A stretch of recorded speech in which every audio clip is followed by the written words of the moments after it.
Je suis la coordinatrice du collectif Nourrir. Le collectif Nourrir, c'est un collectif de 54 organisations de la société civile qui travaillent sur les enjeux de transition agricole et alimentaire et qui plaident pour des systèmes agroécologiques et biologiques, dont sont notamment membres de la Confédération paysanne. On a cette particularité de réunir des organisations de familles d'acteurs assez diversifiées que parfois on aime bien opposer, donc les organisations paysannes, des organisations environnementales, des organisations de citoyens et des organisations de solidarité internationale. L'idée, c'est de montrer que, quels que soient nos points de départ, d'expertise, notre quotidien en termes de sujets qui sont traités, la biodiversité, la défense des droits des paysans, la défense de la souveraineté alimentaire, quels que soient les pays, en fait, on est tous réunis par cette même volonté de transition. Et donc, peut-être s'il faut donner un premier mot de réaction assez rapide sur le film, c'est c'est forcément très alertant et pour moi ça fait le parallèle avec un dossier qu'on travaille beaucoup en ce moment qui est la loi d'orientation d'avenir agricole, qui est un peu l'engagement qu'avait pris Emmanuel Macron sur ce quinquennat pour renouveler les générations agricoles, parce que de la même manière qu'on voit qu'il y a une disparition accrue de la biodiversité et notamment des pollinisateurs, on observe aussi qu'il y a une disparition accrue en France des paysans et des paysannes. Et donc et tout ça en fait est généré par ce modèle très bien décrit. Mais donc ce que ça m'a fait penser, c'est qu'en fait il y avait une communauté de combats et de liens dans les impacts négatifs, et que ça voulait dire d'autant plus qu'il fallait qu'on se lie à travailler ces questions environnementales, sociales, économiques, puisqu'on voit bien en fait derrière tout ça, le nerf de la guerre, c'est les captations de parts de marché et l'économique. Alors bonsoir, moi je suis Stéphane Villebout, je suis maraîcher bio en Seine-et-Marne et je suis membre de la Confédération paysanne.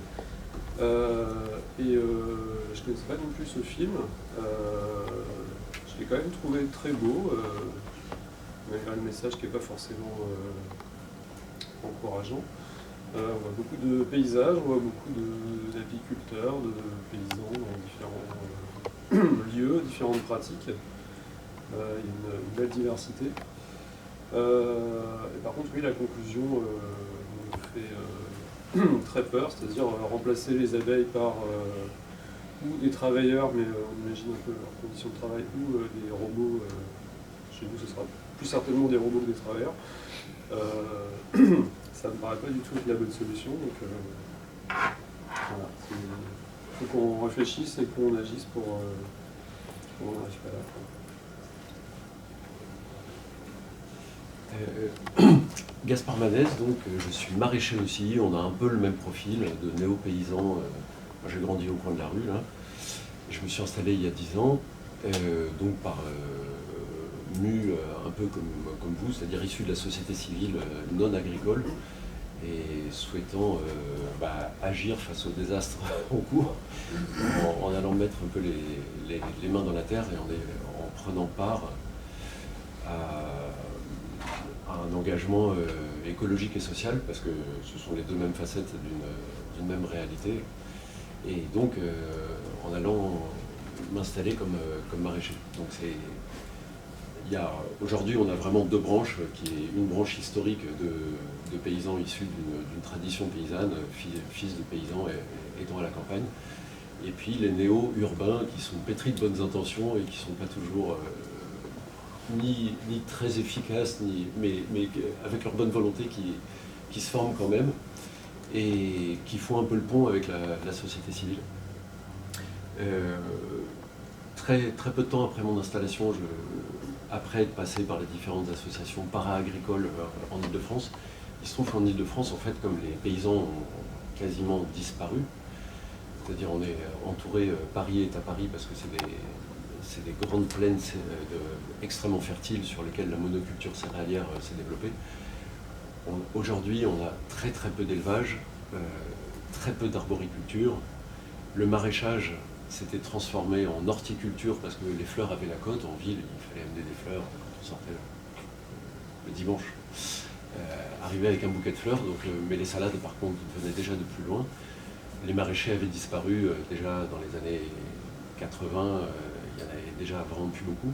Il y a encore quelques familles et quelques fermes maraîchères historiques aujourd'hui, mais la plupart des maraîchers aujourd'hui et maraîchères se sont installés avec la vague néo depuis les années 2000, le colibrisme et le pierre-rabisme, avec plus ou moins de succès, disons. On est pour la plupart installés sur des surfaces très petites, avec une production qui se cantonne à un marché de niche, en fait, à travers les AMAP.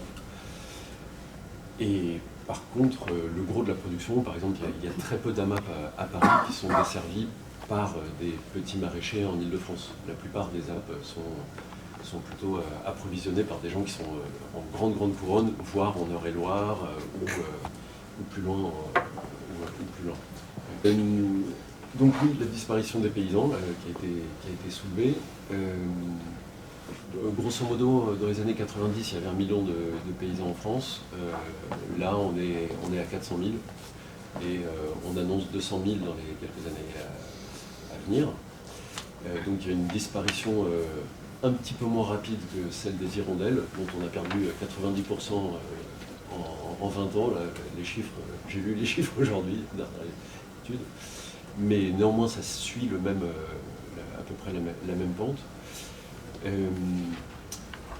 On connaît très bien les raisons, tout ça est vraiment explicite.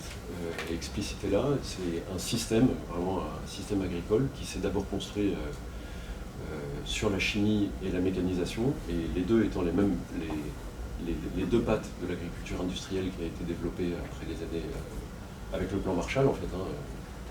Donc le SAM nous a amené un productivisme assez conséquent. Et aujourd'hui, effectivement, la tendance est ce que les firmes sont en train de vendre aujourd'hui, c'est le fameux numérique robotique génétique qui est issu des NBIC, donc nano, bio, informatique et sciences cognitives, intelligence artificielle, machin, tout le bordel, tout ce qu'on est en train de vivre aujourd'hui. Et donc le leitmotiv de la FNSEA et du ministère de l'Agriculture, qui est en fait, ne font qu'un, si je peux vous apprendre quelque chose, c'est-à-dire c'est vraiment la cogestion qui a lieu depuis les années 50. Le leitmotiv d'aujourd'hui, donc la bascule des années 2000, c'est numérique, robotique, génétique pour l'agriculture, donc avec les OGM, dont la seule fonction est de résister aux pesticides. On vante l'adaptation à la sécheresse, mais ça encore...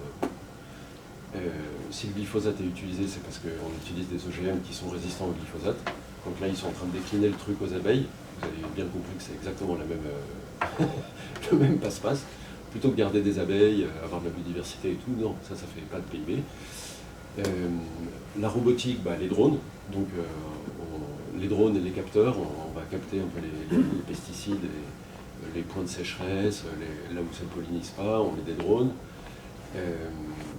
Robotique, numérique, génétique, et puis tout ça assisté par ordinateur, parce que sans les ordinateurs, non, on va arriver à rien. Voilà, donc effectivement c'est extrêmement préoccupant. On est là, on essaie tous à notre manière de résister contre. Vous êtes là, c'est que vous y portez aussi une attention particulière. On est tous dans le même bateau. Comment on va faire?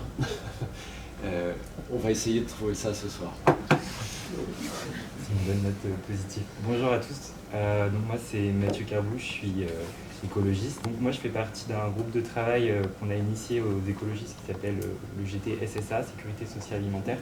Où on essaye de penser en fait un système alternatif justement de notre production intensive avec une agriculture où le citoyen est au cœur en fait de l'alimentation. C'est tout un système de démocratie alimentaire qui est mis en place où c'est au citoyen qui va décider de produits à conventionner qui vont pouvoir faire l'objet d'un remboursement. Au volet politique, ça vient d'être voté à Paris en délibération. Je regarde Anne-Claire qui est là puisqu'elle est adjointe, donc elle connaît bien aussi le sujet.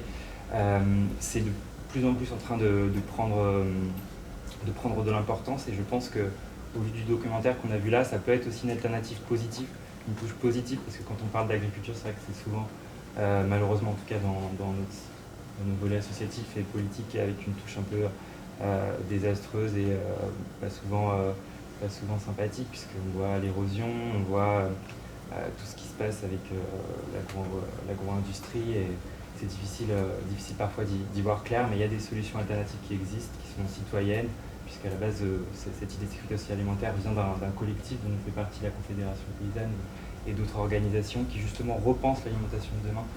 Et c'est intéressant de voir aussi comment le politique se saisit de ça et comment on va réussir demain à peut-être sauver les abeilles, j'espère. Ouais.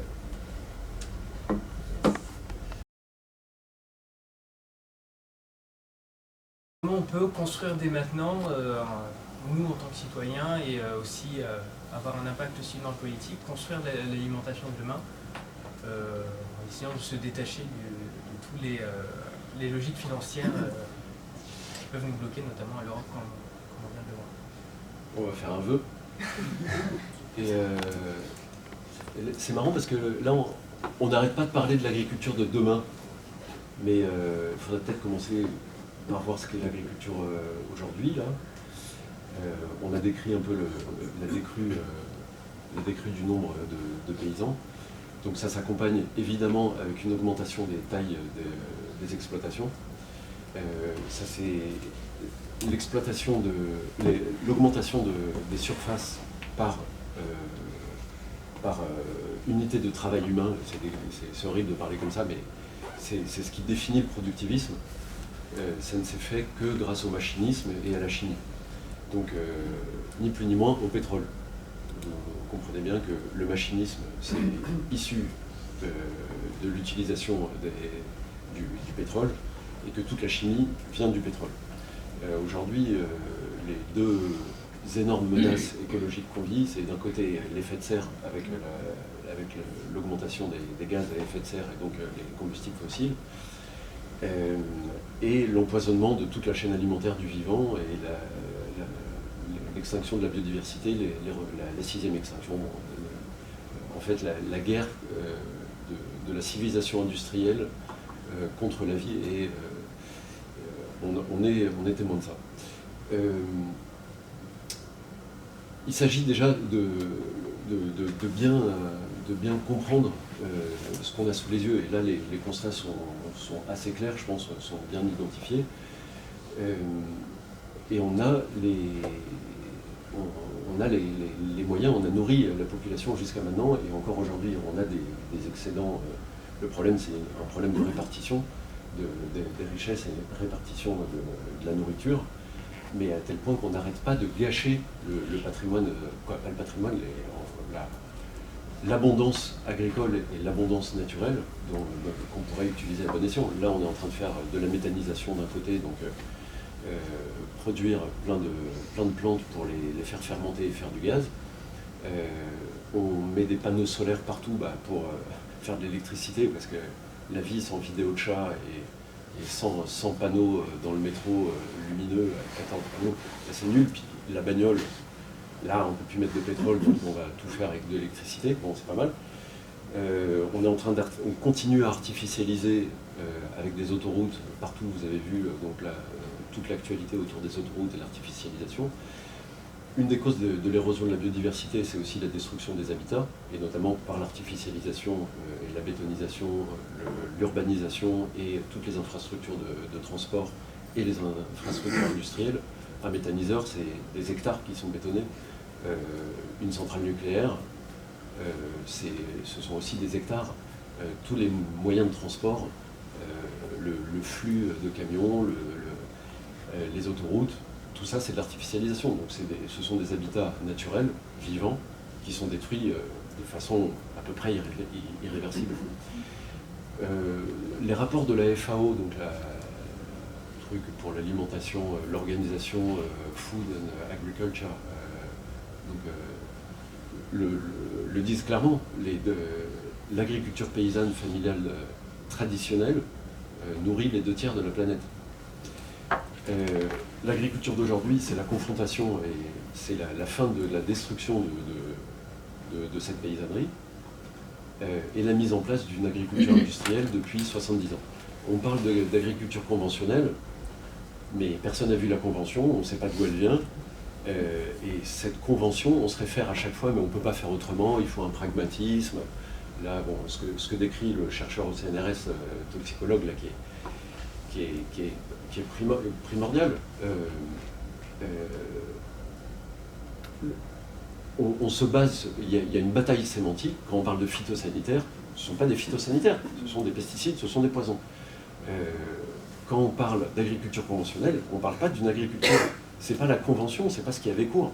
L'agriculture date du néolithique, 10 000 ans d'agriculture, et pour l'instant, comme le dit le dicton, au début tout était bio et gratuit, après on a fait des progrès. Ça fait 70 ans que l'agriculture est chimique et mécanique, donc c'est extrêmement récent. Et en l'occurrence, on sait que c'est ça qui a détruit notre environnement et qui hypothèque l'avenir de la vie sur Terre. Donc les solutions, si tu veux, pour répondre à ta question, j'espère ne pas être trop long, vous me faites des signes si je suis relou et si je parle trop. Mais en tout cas, on sait clairement ce qu'il faut. Il faut arrêter drastiquement l'empoisonnement et le massacre du vivant de la façon dont il se produit. Et c'est extrêmement bien documenté. Aujourd'hui, les scientifiques se mouillent un petit peu plus. On sait ce qu'il en est des OGM, on sait ce qu'il en est de l'effet de serre, on sait ce qu'il en est des pesticides. Ça empoisonne nos mitochondries, on a des explosions de maladies dégénératives. Il le dit bien, les neurotoxiques, les insectes, ce sont nos cousins. Hein. Moi, voilà, je ne veux pas vous choquer, hein, mais je ne sais pas si vous vous sentez très, très cousin avec les insectes, mais moi oui. Si ça tue les insectes, ça nous tue aussi. Donc évidemment, il faut sortir absolument au plus vite des pesticides. Et après, juste l'aspect social et politique, tant qu'on a un mode de gouvernance qui est régi par des lobbies économiques, industriels, financiers, et que les dirigeants sont à la botte de ces dictats et de la mainmise des industriels là-dessus, bah, on ne s'en sortira pas. Hein. Vous comprenez bien, quand vous voyez que dans le bureau de Monsanto Bayer, il y avait Hillary Clinton, que tous les membres du Congrès et du Sénat sont dans le bureau de Monsanto Bayer, et les intrications permanentes de l'industrie, des dirigeants politiques et des firmes et des financiers, bah, on ne va pas s'en sortir comme ça. Donc il y a une question éminemment politique, de gouvernance et de partage de pouvoir et de décision. Voilà, donc répondre à cette question, là ça dépasse largement le cadre de l'agriculture, mais c'est vraiment une question, un enjeu politique. Je passe la parole. Je rejoins totalement ce que tu dis. Et là, pour le coup, les solutions, en fait, elles ont été écrites par des scientifiques. Ça s'appelle 10 Years for Agroecology, c'est le projet TIFA, je vous invite à regarder, qui vient de l'Institut de développement durable et des relations internationales. En 2018, ils ont imaginé l'agroécologie, une Europe totalement agroécologique pour 2050, avec des scénarios qui ont été franchement à la perfection décrits sur voilà, moins de viande, moins de pesticides, enfin un usage totalement, même la suppression totale des pesticides, plus de haies, des exploitations agricoles réduites. Et à côté de ça, il y a aussi le After 2050, qui est aussi un autre scénario qui a imaginé aussi une Europe agroécologique et une agriculture de demain. Donc ces scénarios, ils existent, ils sont sur la table, les gouvernements savent qu'ils existent, le problème c'est qu'ils ne veulent pas s'en saisir. Quand on voit Marc Fesneau, donc le ministre de l'Agriculture, qui ose dire « t'as vu, j'ai bien parlé des pesticides à la sortie d'une conférence » ou là encore récemment, qui nous explique que sortir du glyphosate, bah, finalement c'est impossible, alors que quelques années encore, il disait sur les radios et sur toutes les émissions télé que oui, la France, on était les premiers à sortir du glyphosate, que oui, ça allait être fait avant 2023.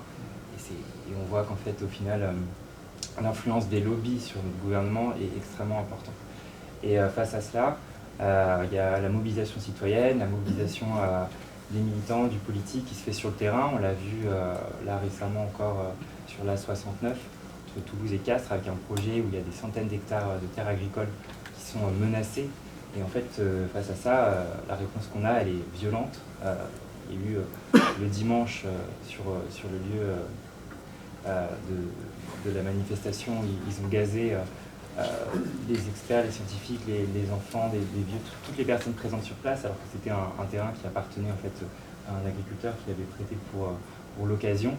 Et on voit là qu'en fait, toute forme de mobilisation en faveur d'une agroécologie est de suite réprimée par nos gouvernements et qu'il y a un besoin, en fait, nous imposer, de montrer en fait, que des études existent, qu'il y a une sortie positive qui se fait par l'agroécologie, par le citoyen, sur le terrain, et avec aussi d'autres alternatives comparables comme la sécurité sociale alimentaire. C'est quoi le deuxième scénario? Ça s'appelle AFTER, AF et comme terre 2050. Je ne doute pas de la pertinence de ces deux études, je vois à peu près ce qu'est AFTER, le premier dont tu as parlé, TIFAB. Mais quoi? Il y a des millions de paysans partout dans le monde qui font vivre l'agroécologie et qui savent ce qu'ils font et qui le font de façon pas délétère. Il y a beaucoup... Là, on s'était vu là-bas. Ce qui est marrant, c'est que il y avait un truc sur l'agriculture biologique, sur le maraîchage biologique l'autre fois. Moi, la petite réserve, et je ne suis pas resté très longtemps, c'est qu'il y avait à peu près 97% de salariés de structures para-agricoles, d'experts, de tout ça, et il y avait donc 3% de paysans dans la salle. Donc, les expertises, on n'en manque pas en fait, il y en a beaucoup, ce qui ne veut pas dire qu'il ne faille pas continuer à faire de la recherche fondamentale, comme en font là certaines personnes bien intentionnées du CNRS et même à l'INRAE, il y a des gens bien. Mais surtout, il faut des paysans, il faut des gens qui vivent sur les terroirs et qui fassent vivre tout ça. Bon, voilà, l'agriculture, je crois que c'est avant tout une question de pratique et de... voilà, donc il y a beaucoup de sources et certainement vous en avez lu et vous en avez lu aussi.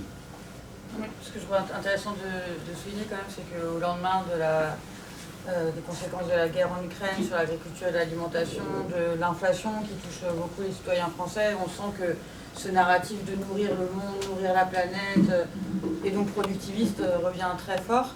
Et ce qui fait que ça fait douter souvent les gens sur nourrir les citoyens, nos concitoyens avec de l'agriculture issue de pratiques agroécologiques ou biologiques. En fait, limite des fois on n'y croit pas, donc je trouve ça intéressant de rappeler qu'en tout cas déjà le modèle agro-industriel tel qu'il existe aujourd'hui, il n'est pas... Aujourd'hui, en tout cas, il ne remplit pas le cahier des charges. En fait, on a 750 millions de personnes quasiment qui souffrent de la faim dans le monde. Une personne sur trois dans le monde qui n'a pas accès à une alimentation de qualité, durable et produite dans des conditions viables.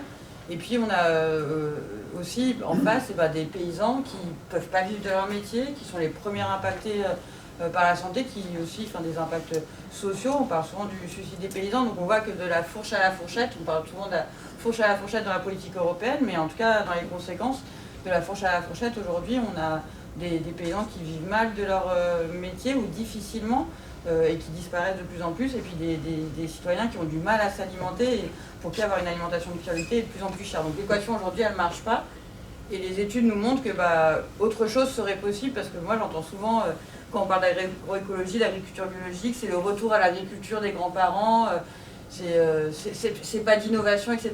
Or justement, l'innovation, elle peut être paysanne, sociale, et que c'est aussi en retravaillant justement sur un bon équilibre entre la biodiversité, le climat, la terre, et aussi les connaissances culturelles des paysans sur leur territoire qu'on peut retrouver cette appropriation de notre agriculture et de notre alimentation. Et d'une autonomie alimentaire. Ce qui était... Un aspect là, que tu décris aussi, c'est que tout ça n'est bâti que sur du mensonge et d'une manipulation des mots. Vraiment, quand on parle de phytosanitaire, de protection des cultures, ils l'ont dit très bien. En fait, la protection des cultures, les problèmes, c'est-à-dire cette agriculture et cette approche a produit le poison et propose des remèdes qui sont sans solution et sans fin. Alors qu'il y a un équilibre qui existe naturellement.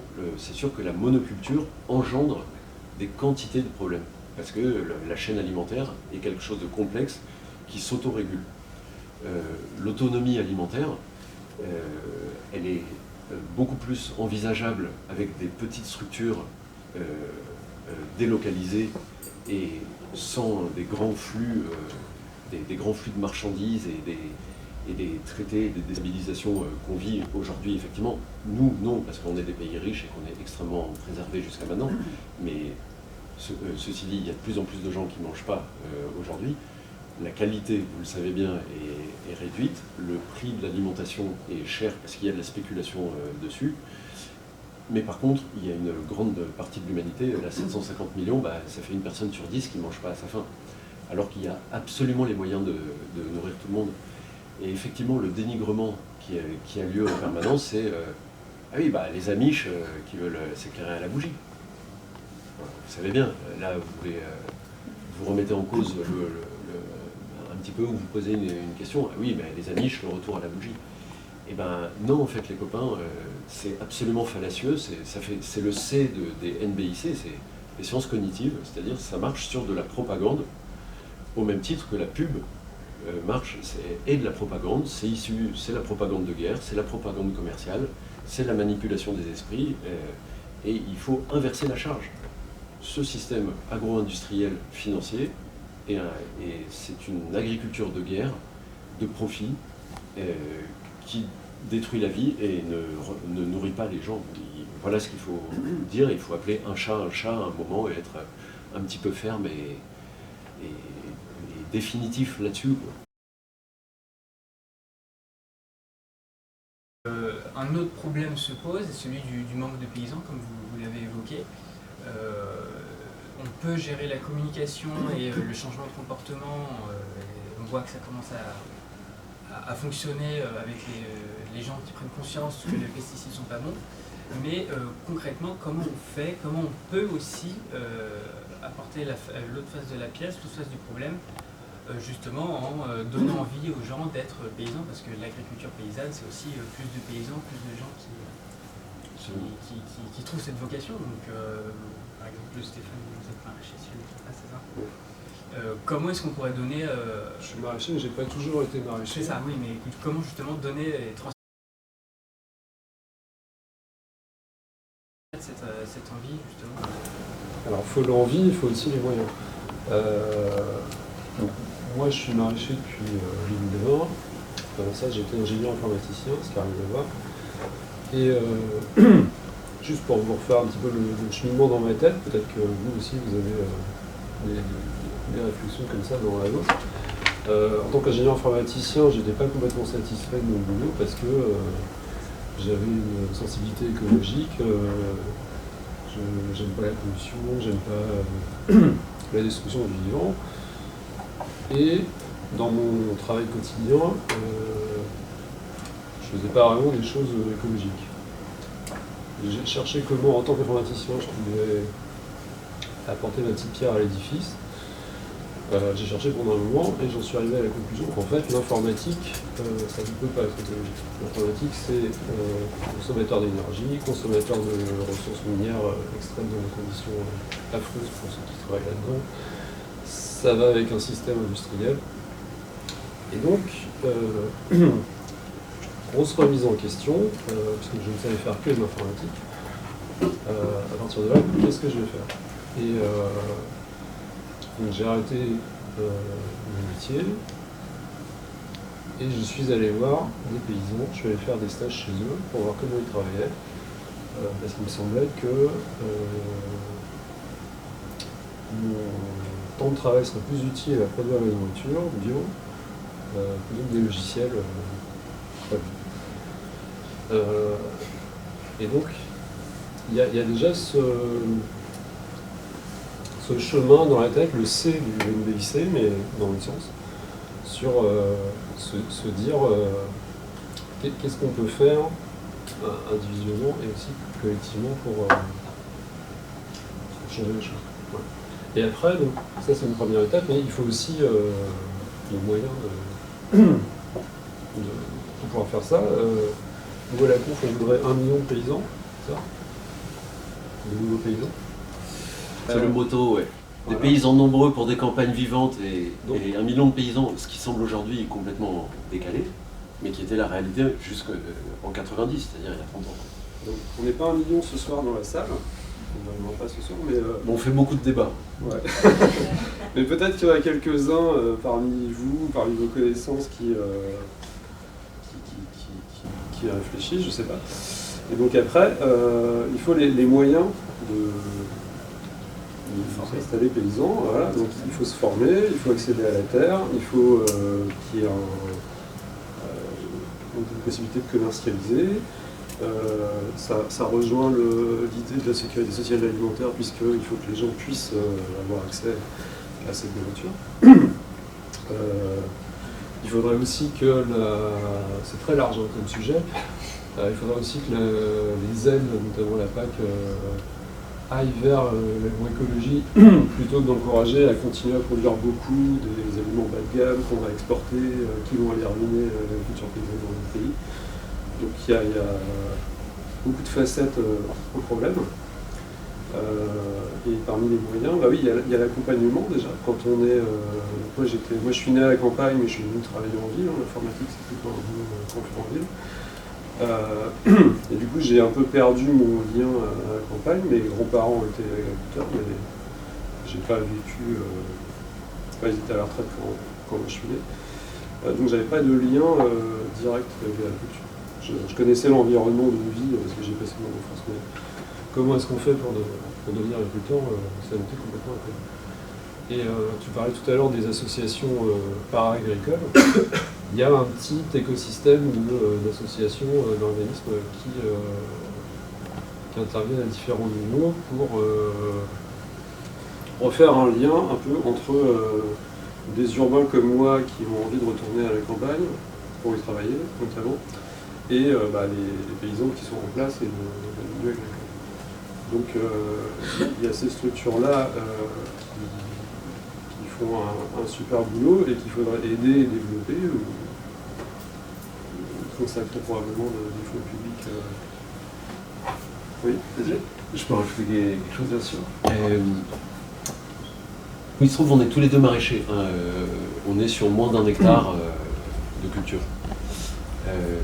Quand je disais tout à l'heure que le boom des AMAP et du renouveau paysan en Ile-de-France dans les années 2000, à partir des années 2000, c'était un marché de niche. Je ne sais pas si tu as déjà eu cette sensation, mais en tout cas, moi je vois, c'est très vertueux ce que je fais. Il y a des vers de terre, vous verrez, des coccinelles, des cirques, il y a plein de monde, plein de matières organiques, c'est super. Mais t'es pas payé pour ça. Je suis sur 5000 m², et par contre autour de moi, la plaine, ce sont des centaines et des milliers d'hectares qui sont cultivés pour la plupart en agriculture conventionnelle, c'est-à-dire avec force pesticides, avec une mécanisation intense. Donc, aussi louable que soit notre démarche, à l'un et à l'autre, on reste quand même des épiphénomènes. Et on a pu s'installer donc un peu tardivement, grosso modo à la quarantaine, mais on a quand même un impact très très minime, si ce n'est qu'on fait un peu le lien avec la société civile, dont on est en train de parler là, et qu'on peut parler un peu d'agriculture. Mais le gros de l'agriculture française, il est tenu par des gens qui ont des centaines d'hectares. En Beauce, il y a des gens aujourd'hui, et ce sont même plus des gens, c'est-à-dire on assiste à la financiarisation et à la sociétarisation des structures agricoles, où il n'y a même plus de paysans derrière. En fait, il y a des sociétés, voire et des parts de sociétés, donc des personnes morales, immorales. Là encore, il faut inverser la charge, c'est-à-dire que quand on parle de personnes morales, en fait, il faut bien comprendre que s'il n'y a personne derrière, c'est bien parce que c'est immoral. Et ces sociétés, par exemple, la première bassine sur laquelle on a mis en évidence que ce n'était pas de l'eau de pluie, malgré tous les dires du ministre de l'Agriculture, en démontant la pompe qui pompait dans la nappe, la bassine de Cram-Chaban, elle est détenue par quelqu'un qui possède 17 sociétés. Des sociétés de travaux agricoles à façon, des ETA, donc c'est de la sous-traitance agricole, exactement comme dans le bâtiment. Des sociétés énergétiques avec des méthaniseurs, des sociétés d'irrigation, et des sociétés agricoles qui possèdent à chaque fois des surfaces réduites pour pouvoir bénéficier, pour optimiser auprès de la PAC les 50 premiers hectares qui sont mieux valorisés, parce qu'après c'est un peu dégressif. Donc ils découpent le truc, ils saucissonnent le truc, mais exactement comme le fait Bouygues, Eiffage. Voilà, c'est la déclinaison du système financiers et industriels à l'agriculture. Et là, on est de plein pied dedans. Pour revenir à ta question, comment on fait pour installer des agriculteurs aujourd'hui? Il y avait, au sortir de la guerre, eu une vraie volonté, je ne sais pas si vous vous rappelez, il y avait un truc en France qui s'appelait les services publics. Vous vous rappelez de ça? Services publics? Vous avez connu ou pas? Non, parce que je vois qu'il y a des jeunes dans la salle. Parce que, ouais, moi, quand j'étais petit, il y avait plein de services publics. Il y avait l'école, genre, ça devait durer... j'avais l'impression que c'était depuis Charlemagne, on m'avait dit Charlemagne, et puis que c'était appelé pour des siècles et des millénaires. Il y avait la SNCF, le truc, il y avait des trains qui roulaient depuis tout le temps, et puis ça... il y avait les hôpitaux. Les hôpitaux, on arrivait, on donnait juste une carte, et puis hop, on était soigné. Ça s'appelait le service public. Et en fait, on payait des impôts. Quand il fallait payer les impôts, on disait « Ouais, mais attends, avec ça, tu peux aller te soigner, tu vas envoyer tes enfants à l'école, tout ça. » Ça marchait pas mal. Ça marchait pas mal. Et donc, ça, c'était le fruit du Conseil national de la résistance, en fait. Je me suis rendu compte, en fait, de tout ça en 2007, quand Sarkozy est arrivé. Excusez-moi de ne pas raconter ma vie, hein, mais 2007, Sarkozy arrive, et puis en face, il y avait Ruffin et tout, là, qui faisait l'agitateur. Et il s'est pas mal porté sur le CNR à ce moment-là, parce que Sarkozy était allé au plateau des Glières, faire le résistant, bien sûr, grand résistant. Et donc le CNR, les jours heureux, j'ai regardé un peu ça, et puis je m'étais rendu compte à ce moment-là que tout ce que je croyais gravé dans le marbre depuis des millénaires, qui datait à peu près de la Mésopotamie, et qui allait durer jusqu'au... en fait, ça datait des années 50, et en plus, que c'était en train de foutre le camp sous mes yeux, quoi.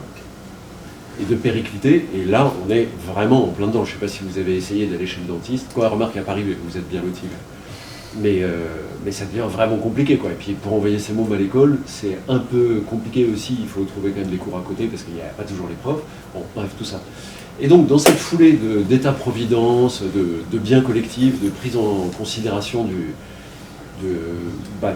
l'éducation, de la santé, de l'agriculture, de tout ça, il y avait eu des dispositions pour l'agriculture qui visaient à limiter la concentration des terres, avec quelques dispositions phares qui étaient le droit du fermage, le statut du fermage, les SAFER, les sociétés d'aménagement foncier et trucs rural, des établissements ruraux, voilà, quelque chose comme ça, donc qui étaient chargés de veiller à éviter la spéculation sur les terres, à attribuer préférentiellement à des jeunes installés et à des jeunes agriculteurs. Il y avait le contrôle des structures aussi, tous ces trucs existent encore, quoi. Il y a encore 3 personnes qui sont dans un bureau et en fait, tout ça a été laminé, complètement noyauté par la FNSEA d'un côté, parce que via les élections professionnelles, il y a eu un entrisme dans toutes les structures qui déterminent les politiques agricoles, et notamment les CDOA, comités directeurs et d'orientation de l'agriculture, qui déterminent par exemple les aides à l'installation, les autorisations d'exploiter, et tout ça. Tout ça a été complètement noyauté, et en fait, la MSA aussi, la MSA, pareil, haute structure agricole, c'est la Sécu des agriculteurs et des agricultrices. Donc les structures existaient. Aujourd'hui, là, l'environnement para-agricole associatif dont parlait Stéphane, en fait, il est venu pallier un petit peu à la désaffection et au manque d'efficacité de ces structures. Sur le réseau de paysans, parce que aussi le problème, c'est que ces structures associatives sont associatives et donc ne sont pas tenues par des gens de la profession agricole. Et donc il y a un hiatus et il y a un peu une distance quand même. Et aujourd'hui, on assiste évidemment à la start-upisation du procédé, avec, là vous pouvez lire dans le Reporter, il y a un article de ces jours-ci, sur justement ces structures absolument privées, sur le mode de start-up, qui se lancent dans l'installation agricole. Et donc les chambres d'agriculture sous-traitent avec eux, commencent à... Voilà, mais comme ça se fait partout, dans toutes les sphères de la société.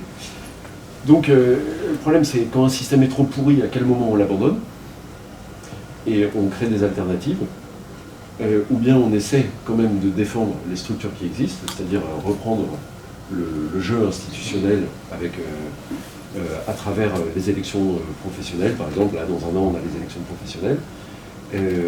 Et à quel moment on s'organise en dehors de ces structures. Avec la Confédération paysanne et le réseau de l'agriculture paysanne, il y a la fédération des ADA, donc Association pour le développement et de l'emploi agricole et rural, qui fait de la formation et qui fait de l'aide à l'installation et à la transmission des exploitations depuis longtemps. Donc après, où agir là-dedans, à tous les niveaux, et aussi du point de vue citoyen, avec les amis de la Confédération paysanne. Donc il y a des bulles... Ah non, j'ai oublié. Mais je vous invite, si vous êtes intéressé par ces questions, à aller voir les amis de la Confédération paysanne qui cherchent justement à impliquer la société civile, à remettre la société civile dans l'agriculture, qui aujourd'hui est aux mains d'une extrême minorité de la population, alors que ça concerne absolument tout le monde et tout le territoire, quoi.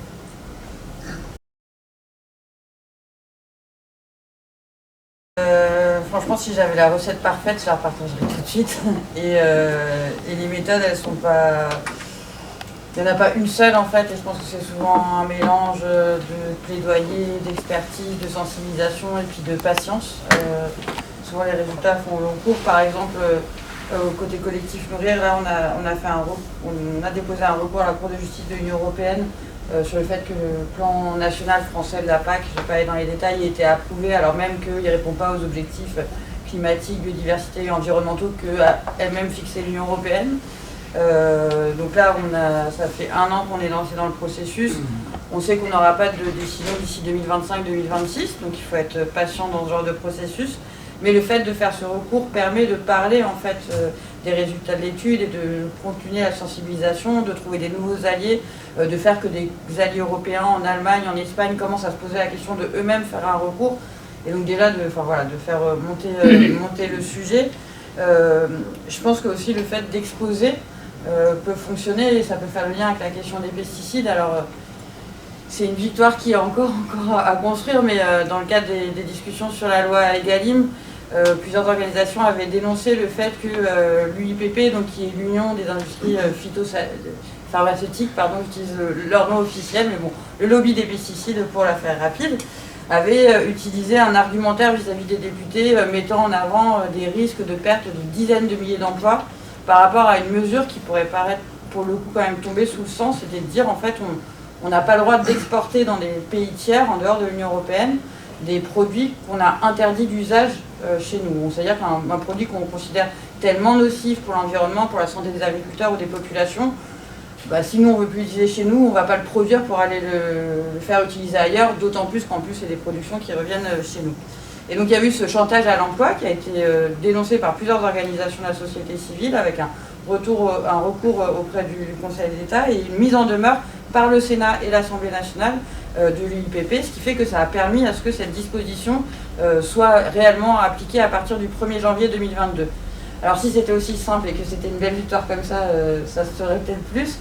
Et de fait, on voit tout de suite déjà que dans le décret qui a été mis en place par rapport à cette disposition, ça permet que ça commence à être contourné.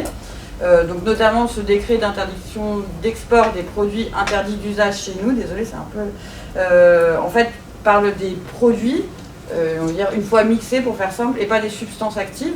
Donc ça permet aux industriels de toujours continuer à exporter les substances ailleurs, et ils peuvent ensuite faire les mélanges à Dakar ou même à Berlin pour le coup, puisque l'Allemagne, elle, continue à pouvoir faire ce genre de choses.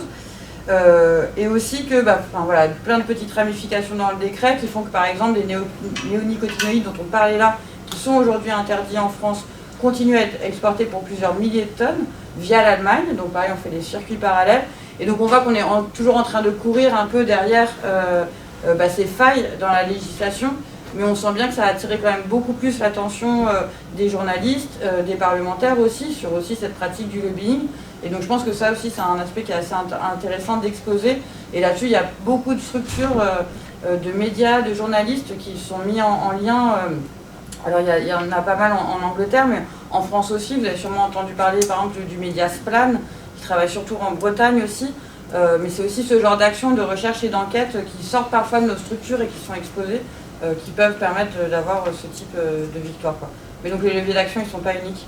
Et pour rebondir sur la loi d'orientation agricole, non, clairement, c'est pas la loi d'orientation et d'avenir telle que ça pouvait être promis et promu comme une grande loi pour l'orientation et l'avenir de notre agriculture. Nous, ça n'empêchera pas qu'on se mobilise justement pour le dire et aussi pour alerter sur le fait que cette loi, aujourd'hui, on risque d'avoir une loi qui est toute petite et que la majorité du contenu que souhaite mettre le gouvernement passe dans un plan. On entend parler de beaucoup de plans ces derniers temps, le plan L, le plan O, le plan Loup. En fait, beaucoup de choses passent par les plans, mais ça questionne aussi notre gouvernance agricole et alimentaire, du rôle des députés et donc du rôle des citoyens qui élisent leurs députés à l'Assemblée nationale, qui se trouvent un petit peu finalement sortis de la décision publique par un ministère de l'Agriculture qui va piloter et discuter de ces éléments-là avec certains acteurs privilégiés, comme vous pouviez mentionner, dans la cogestion qui est depuis longtemps pointée du doigt. Moi, je rejoins Maureen sur le fait qu'il y a une...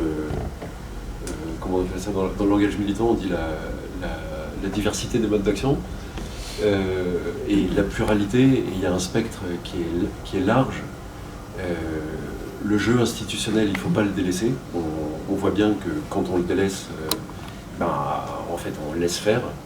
Donc, évidemment, il faut essayer d'infiltrer autant que nos forces le permettent, mais d'aller à Bruxelles, d'aller dans les ministères, d'être là. Bon, ce que fait la Confédération paysanne en France, donc là, notre secrétariat national et dans les cabinets ministériels et tout ça, va ferrailler, fait des contre-propositions, fait des communiqués de presse. Bon. Via la Via Campesina, parce que sachez quand même qu'on est le plus gros syndicat du monde. Voilà, il fallait frimer un peu quand même, que vous nous preniez un peu au sérieux.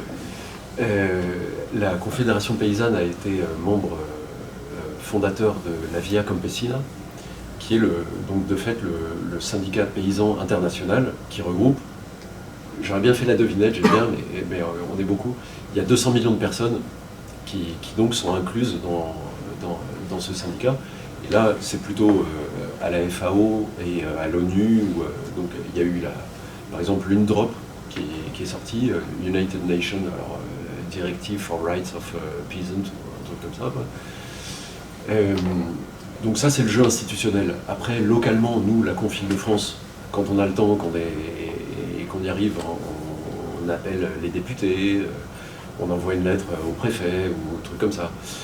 Et puis, les associations, la société civile jouent. Bon, là, le collectif Nourrir aussi est plutôt sur un jeu institutionnel et regroupe plein d'assauts qui permet de faire regrouper. Il y a Greenpeace, il y a Attac, il y a plein de trucs.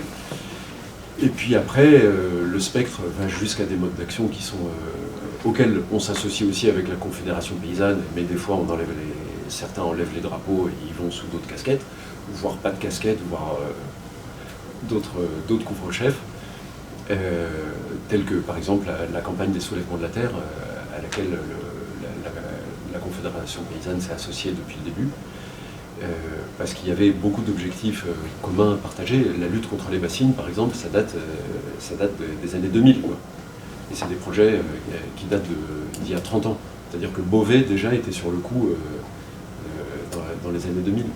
Et on voit bien qu'il faut à la fois un fer de lance pugnace, il faut une massification civile et jouer, comment dire, sur la conscience collective, l'éducation populaire, de façon à pouvoir faire pression sur les instances politiques et jouer dans un rapport de force, parce qu'il s'agit d'un vrai rapport de force. Quand on est dans des sommes de dizaines de milliards, il s'agit de rapports de force. On se doute bien qu'ils ne vont pas lâcher le morceau comme ça, les gens qui sont bénéficiaires de ces systèmes. Donc, pour ma part, j'adhère effectivement à une diversité de modes d'action, et je crois que nous tous y participons.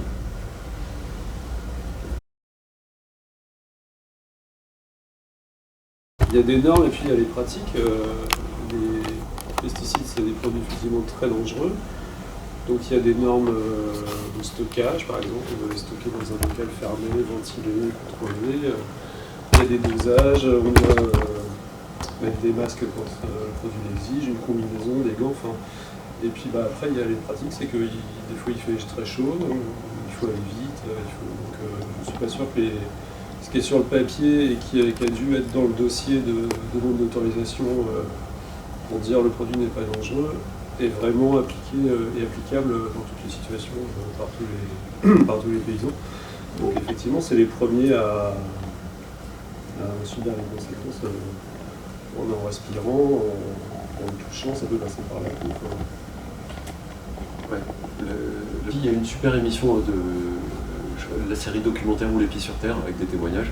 C'est des scandales qui sont à peu près similaires à l'amiante. Si tu veux, on connaît la toxicité depuis des plombes. On attend que les gens soient bien morts et que ça soit gros comme une maison. Donc effectivement, tu as plein de réglementations de partout. Mais aujourd'hui, qu'est-ce qui se fait? C'est que c'est de la sous-traitance, c'est comme dans le bâtiment. Dans le bâtiment, on dit il faut mettre un baudrier, il faut avoir 3 trucs. Sauf que vu que tu emploies de la main-d'œuvre non qualifiée, éventuellement travailleurs détachés, payés au salaire d'origine du pays d'origine, donc tu payes au SMIC bulgare la personne qui bosse là, et en fait, avec beaucoup de sans-papiers derrière, parce qu'il y a des scandales monstrueux en France, et sans parler de l'Espagne, où là c'est carrément le cauchemar social.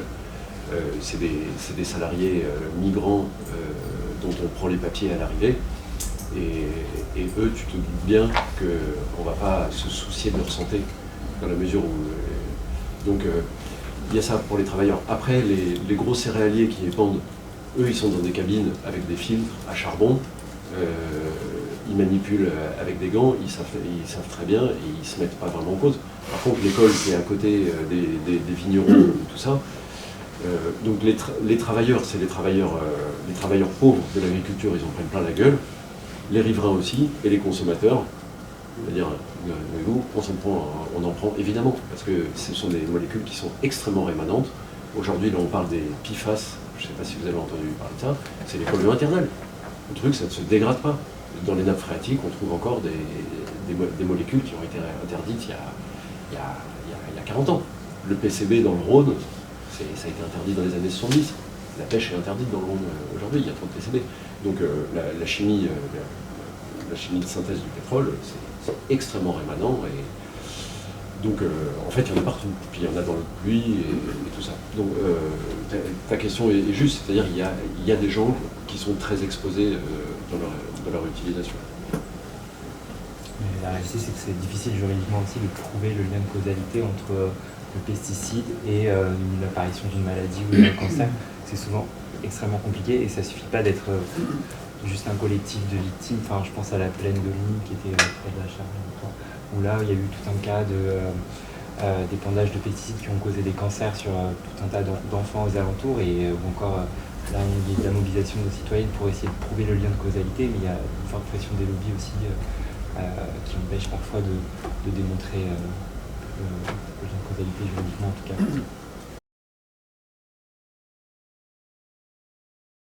Il y a plein d'exemples de gens qui sont sortis de ça. Bon, là, par exemple, Maureen parlait de Splan qui étudie en Bretagne. Et typiquement, là tu parlais de l'élevage, parce que c'est très vrai pour l'élevage.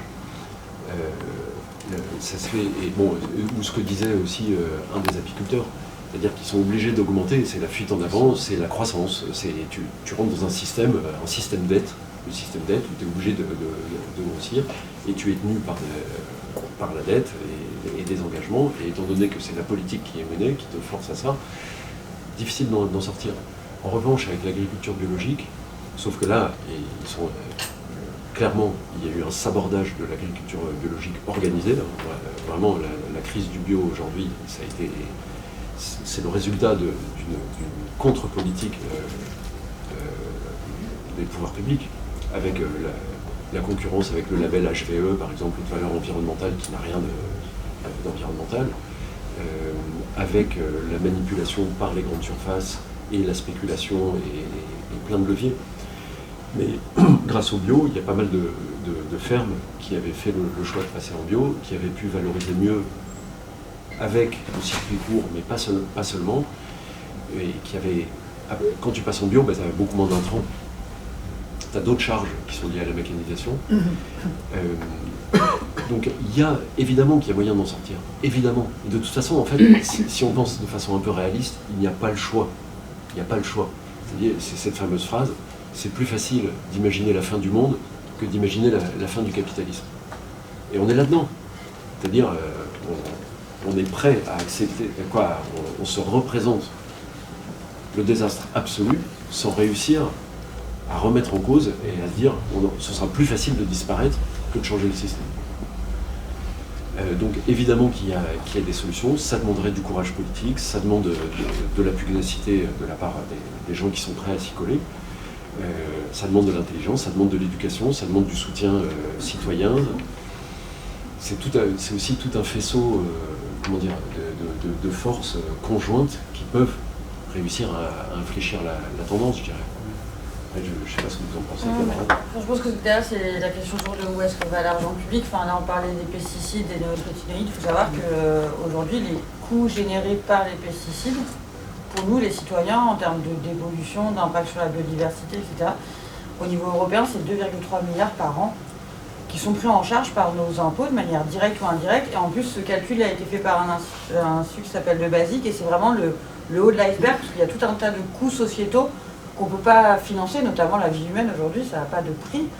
Mais pour montrer un peu cette chaîne. Et déjà, si ces coûts-là, ils étaient déjà pris en charge par ces acteurs économiques, ils seraient plus viables économiquement. Donc déjà, ça pose aussi la question du modèle. Et surtout, si on les orientait vers d'autres choses, et vers d'autres modèles agricoles et alimentaires, là, ce sera un vrai levier. Donc, par exemple, nous, dans le cadre de la loi d'orientation agricole, et en lien avec les questions d'élevage, on propose qu'on crée un fonds ce qu'on appelle un fonds de diversification, mais qui c'est en fait un fonds de démantèlement des plus gros élevages agro-industriels, qui permettrait de favoriser plutôt le développement d'élevages paysans, de mieux répartir sur les territoires et justement de donner une porte de sortie à ces agriculteurs qui se retrouvent complètement endettés et pour pouvoir permettre, et il y a plein d'exemples aujourd'hui qui existent de mutualisation d'anciennes fermes plutôt industrielles où on va refaire une répartition du bâti, on déconstruit d'ailleurs parfois une partie des bâtiments. Et donc voilà, là il y a c'est typiquement l'argent public qui doit permettre aujourd'hui d'appuyer cette diversification. Il y a aussi les leviers fiscaux. On sait que l'outil fiscal, on l'utilise pas mal en France.